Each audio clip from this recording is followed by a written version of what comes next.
Lorsqu'en 1945, le speaker qui commentait le film documentaire sur la locomotive électrique 2D2 annonçait en conclusion: Bien que nos vitesses soient déjà respectables, de récents essais à plus de 170 km/h nous montrent qu'elles seront bientôt largement dépassées. Il ne se doutait certainement pas que moins de 10 ans plus tard, sa prophétie serait aussi largement réalisée.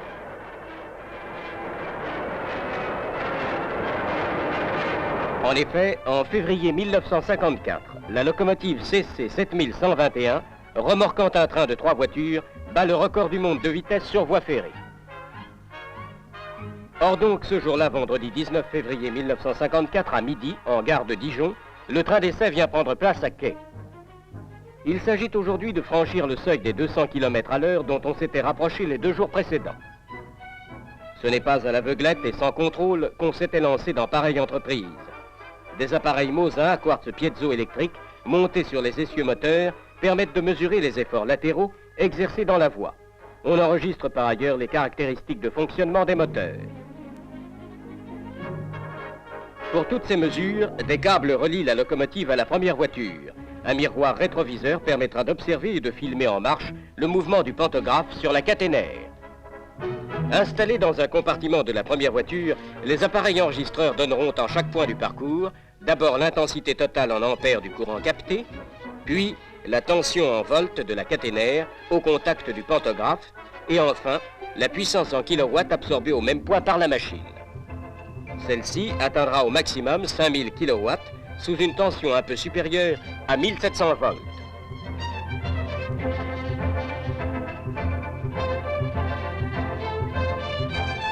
Des oscillographes cathodiques vont mesurer également en tous les points du parcours les accélérations transversales du bogie avant de la locomotive et des bogies arrière des 2 dernières voitures.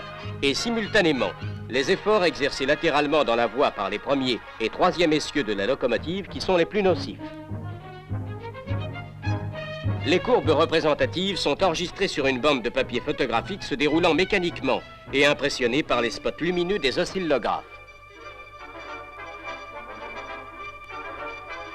Le train d'essai, c'est un train comme les autres, plus court certes, composé de 3 voitures remorquées par une locomotive de série, enfant d'une nombreuse famille et dont l'aspect est maintenant familier à tous les voyageurs de la ligne Paris-Lyon, c'est la CC 7121.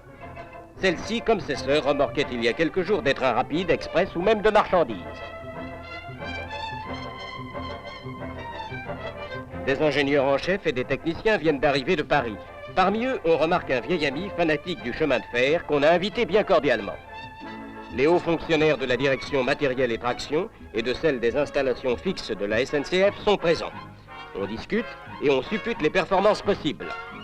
Jusqu'où ira-t-on au-delà des 200 km à l'heure?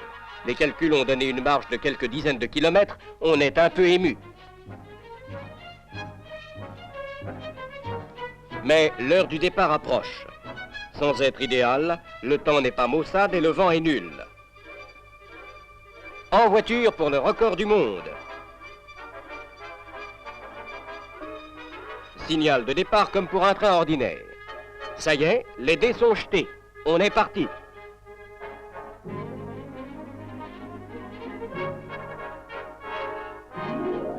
Sans perdre de précieuses secondes, on accélère rapidement. À la sortie de Dijon, le train vient de passer à 140 au point limite qui lui avait été fixé. Et le voilà qui s'élance pour prendre le grand galop. Dans la cabine de conduite, les places sont chères. Si les conducteurs sont attentifs, car l'accélération est très rapide, on remarque une certaine sérénité confiante sur le visage des artisans de ces essais. Nous voici à 160, puis à 180 km à l'heure. Déjà, les 2 jours précédents, on avait atteint respectivement ces 2 limites de vitesse. Les enregistrements avaient montré que les efforts exercés dans la voie et les accélérations transversales restaient dans les limites raisonnables. On peut donc aller plus loin. Le 200 est franchi. 220 km à l'heure. Mais voici l'indicateur de vitesse bloqué. Il est insuffisant pour marquer davantage. Il va falloir le remplacer pour les essais suivants par un appareil pouvant enregistrer au-delà de 250.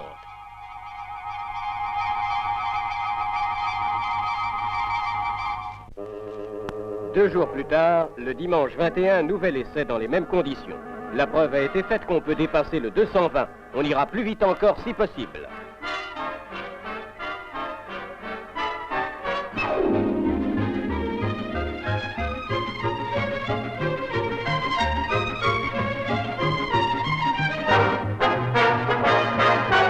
Tiens, un avion qui s'essaye à la course.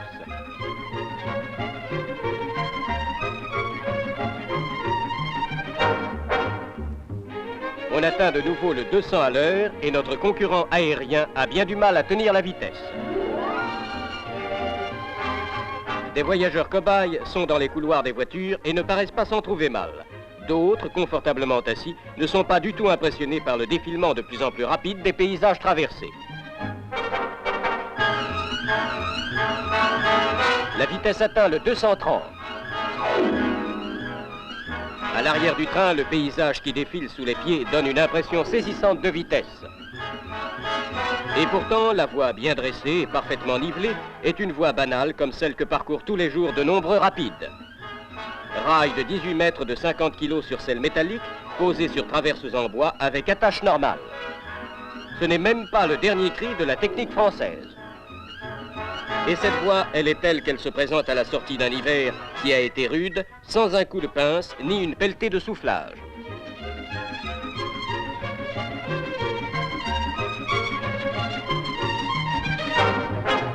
La voiture est remarquable de stabilité et les oscillations transversales sont très acceptables. Dans la cabine arrière de la locomotive, des observateurs regardent le mouvement du pantographe dans la glace rétroviseur. Et, malgré les vibrations de celle-ci, la caméra cinématographique a fixé tant bien que mal sur la pellicule le travail du panto sur la caténaire.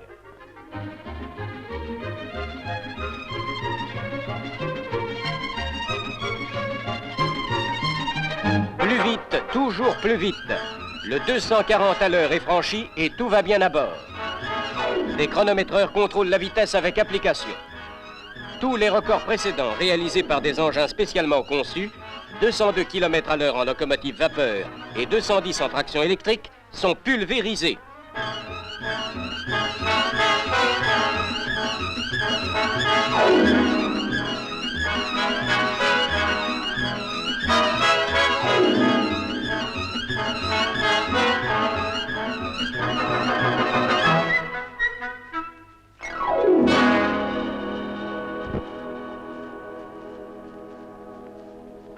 « 243 km à l'heure.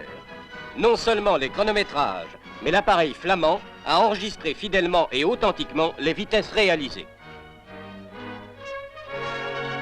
Une locomotive française de série construite par la société Alstom et remorquant des voitures de voyageurs normales emporte et de loin le record du monde de vitesse sur voie ferrée. Et cela méritait que quelques jours plus tard, en gare de Paris-Lyon, la cérémonie de la remise du ruban bleu à la machine du record soit présidée par le ministre des Travaux publics lui-même.